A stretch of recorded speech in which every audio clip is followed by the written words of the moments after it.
Guys, स्वागत है आपके इस प्यारे से YouTube चैनल पे जिसका नाम है द क्वेश्चन हब। तो आज की वीडियो में एक बेहतरीन सा मैथ सीरीज लेकर आ चुका हूँ। आप देख सकते हैं कि कंटिन्यू वीडियो बनने वाला है। क्लास 10, क्लास 9, क्लास 8, 7 सभी क्लासेस का chapter wise, exercise wise, topic wise playlist मिलने वाला है आप सभी को।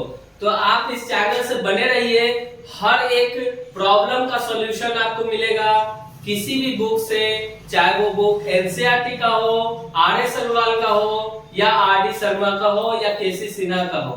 सभी टेक्स्ट बुक का प्रॉब्लम्स का सॉल्यूशन इस चैनल पे अवेलेबल होगा।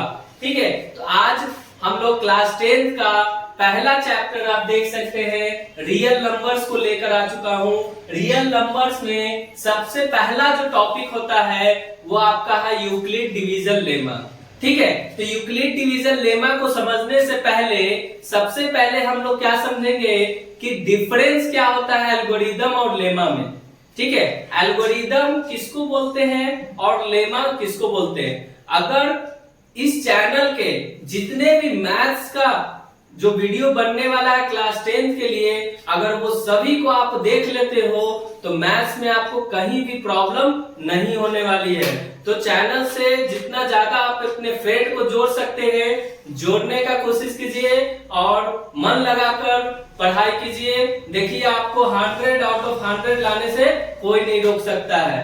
ठीक है, तो चलते हैं, शुरू करते हैं, शुभ आरंभ करते हैं और मन लगाकर मस्ती से और एंजॉय करके मैथ्स को पढ़ेंगे। हंसते खेलते हुए बहुत अच्छे तरीके से आपको सिखाने का कोशिश करेंगे। ठीक है, और आप भी साथ दोगे ये हमको उम्मीद है। ठीक है ना। तो यहाँ पे देखो डिफरेंस बिटवीन एल्गोरिदम और लेमा क्या है।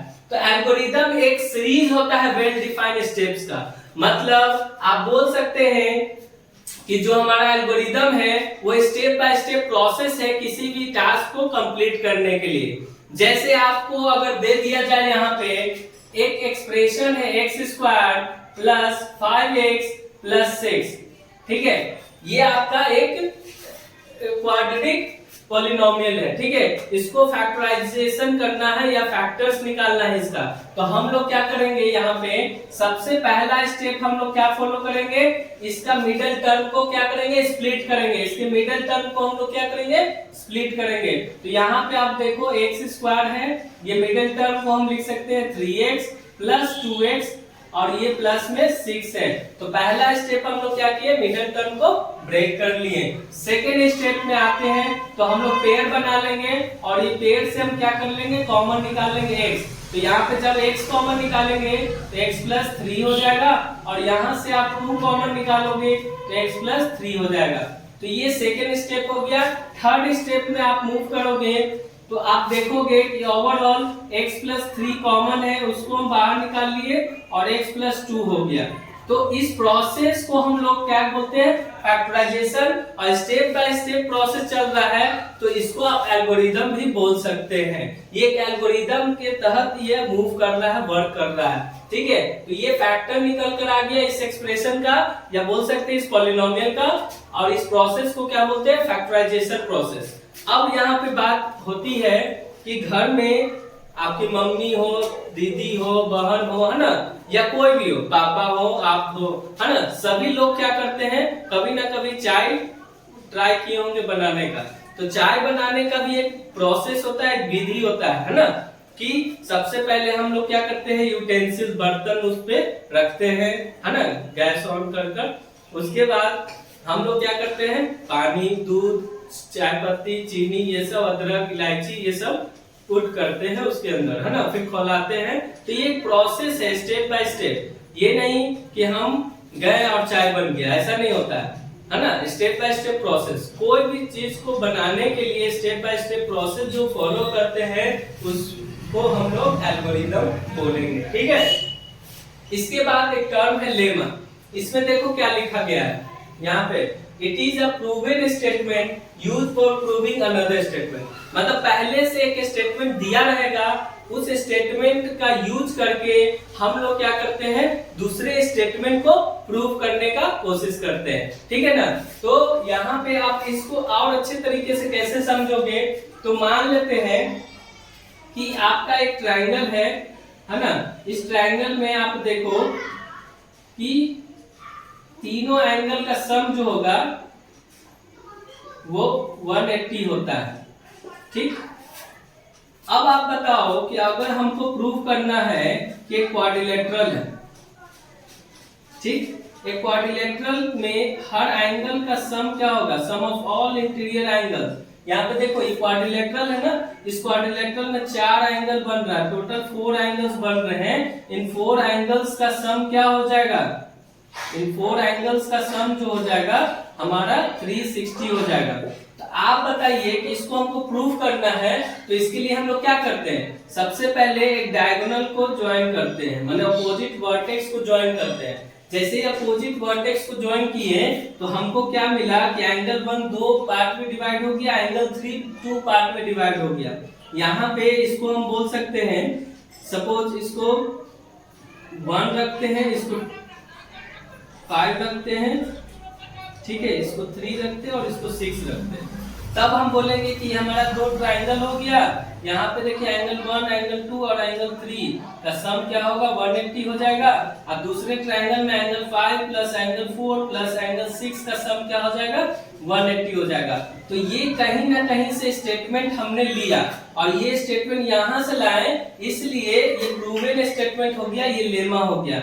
हम लोग क्या कर रहे हैं, इसको प्रूव कर रहे हैं, हम लोग इसको प्रूव कर रहे हैं और हम लोग इस स्टेटमेंट का यूज कर रहे हैं और ये स्टेटमेंट ऑलरेडी कहीं ना कहीं प्रूव था।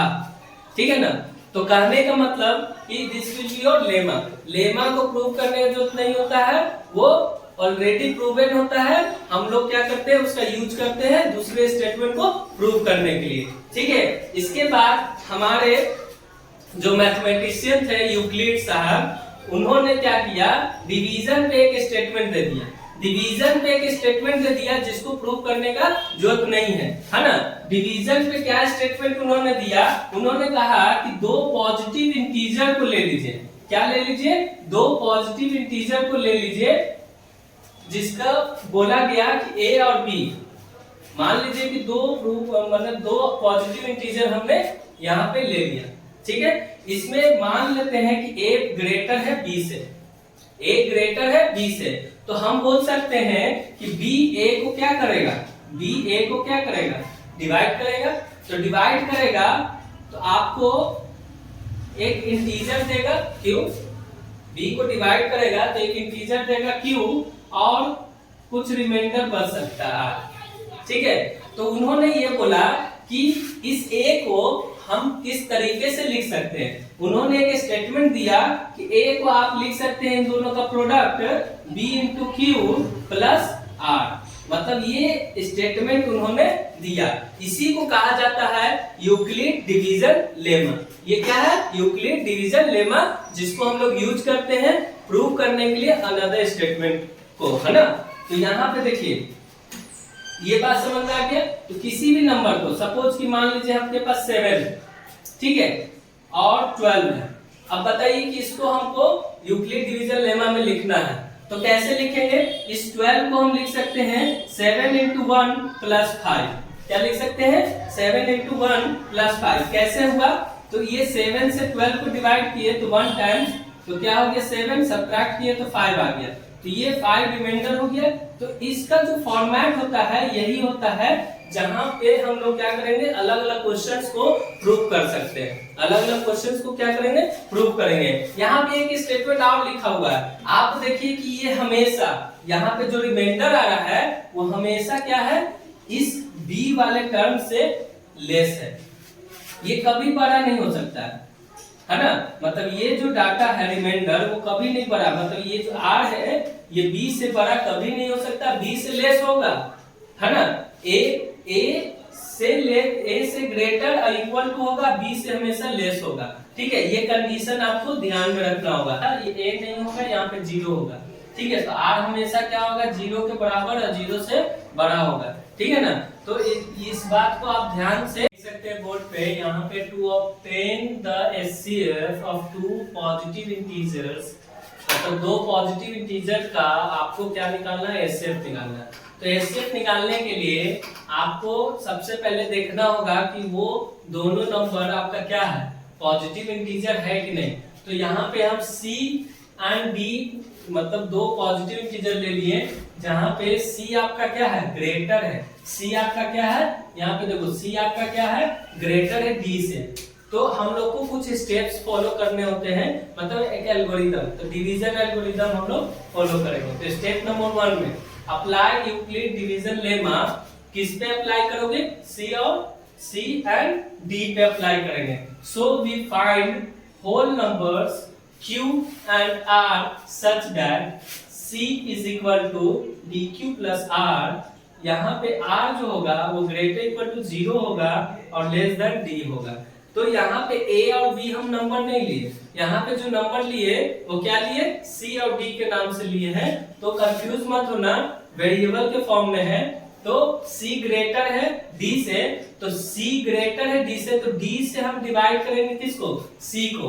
तो यहाँ पे जब हम लोग डिवीजन लेमा को अप्लाई करते हैं किस पे, C और D पे, तो आप देख सकते हो कि Q और R आपको मिलता है इस तरह कि C को हम लिख सकते हैं DQ प्लस R।